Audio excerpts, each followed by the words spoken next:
Selamat siang semuanya, perkenalkan kami dari kelompok 5. Hari ini kami akan melakukan pengembangan menggunakan buah bigmer. Pertama sebelumnya, saya Syara. Saya Syara.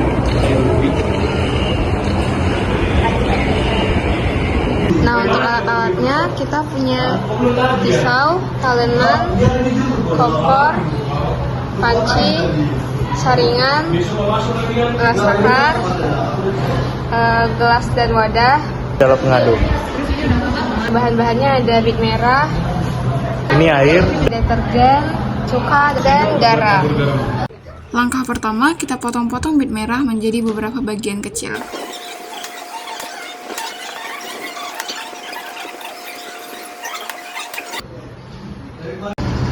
Kita siapkan air 500 ml.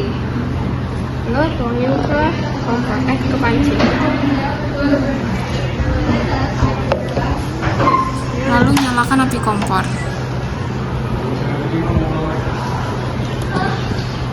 Lalu tuang, masukkan ini ya, bit merahnya.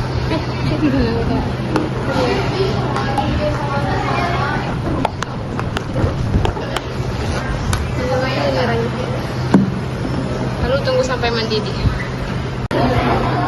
Oke, bitnya sudah mendidih, jadi kita matikan apinya.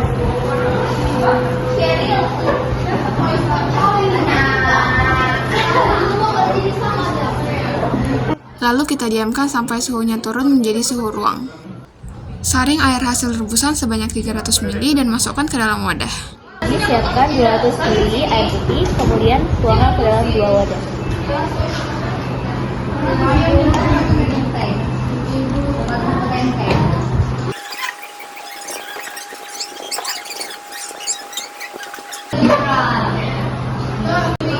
Lalu tuangkan 3 sendok garam ke dalam wadah.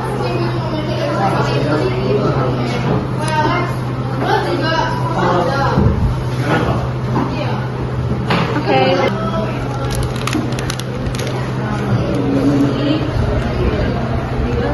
Lalu tuangkan 3 sendok makan deterjen ke dalam wadah.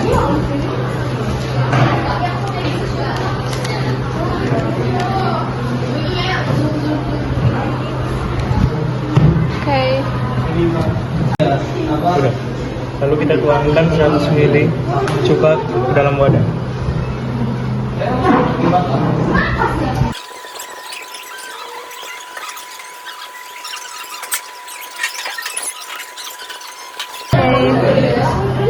Tom. Semua ya? Iya.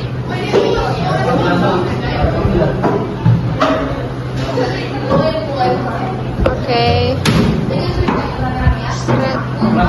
Sekarang kita masukkan 100 ml indikatornya ke dalam 100 ml larutan deterjen.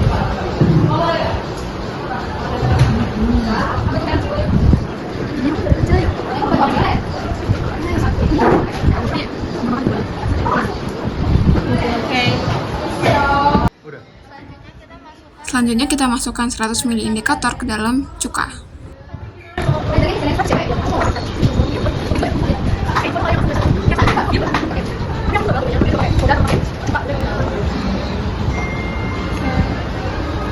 Terakhir, masukkan ke larutan garam.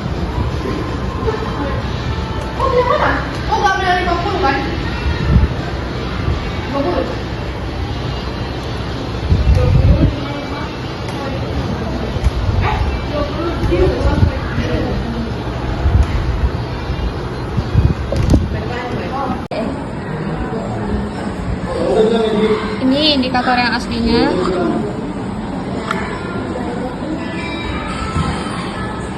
Ini indikator campur dengan cuka.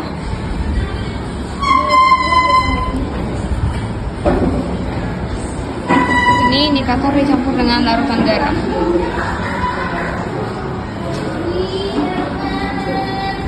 Dan ini indikator dicampur dengan larutan deterjen. Oke,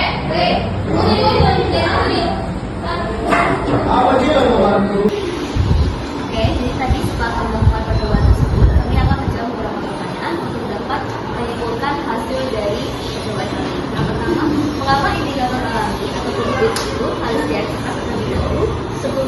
dalam larutan sampel. Nah, seperti yang kita ketahui, pigmen dalam bumi ini nempel dalam buahnya, jadi dalam padat air tersebut. Indikator alami harus diekstrak terlebih dahulu agar zat warna ataupun pigmen yang ada dalam buah bumi tersebut dapat terlarut dalam air dan terpisah dari bagian padatnya.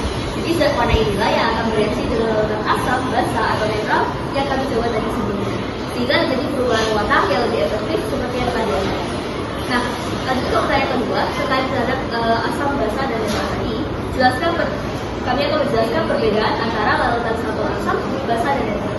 Jadi pertama, kami akan masuk ke larutan asam berupa cuka, di mana ketika kami memasukkan larutan cuka dan dengan bibit, cuka berubah menjadi warna ungu. Maka karena cuka mengandung larutan berupa asam asetat, di mana itu adalah larutan asam, sehingga seharusnya membuat ekstrak bibit tetap merah keunguan. Namun kalau misalnya dia berubah menjadi ungu, seperti yang ada kalau kita tahu sekarang, larutan ini berubah menjadi agak keunguan, masih berwarna merah tapi agak keunguan. Kenapa? Karena ada perubahan pH yang terpengaruh oleh asam asetat tadi sebelumnya. Nah, jadi bibit merah memang pada dasarnya punya warna dasar keunguan. Jadi ketika bereaksi dengan asam lemas seperti cuka, warnanya mungkin bisa lebih jelas berubah ke arah yang lebih ungu, sehingga pigmen bertasianin tak stabil di lingkungan asam, maka warna tetap mendekati warna merah ungu tersebut. Nah, selanjutnya untuk larutan yang kedua kita di sini punya larutan garam.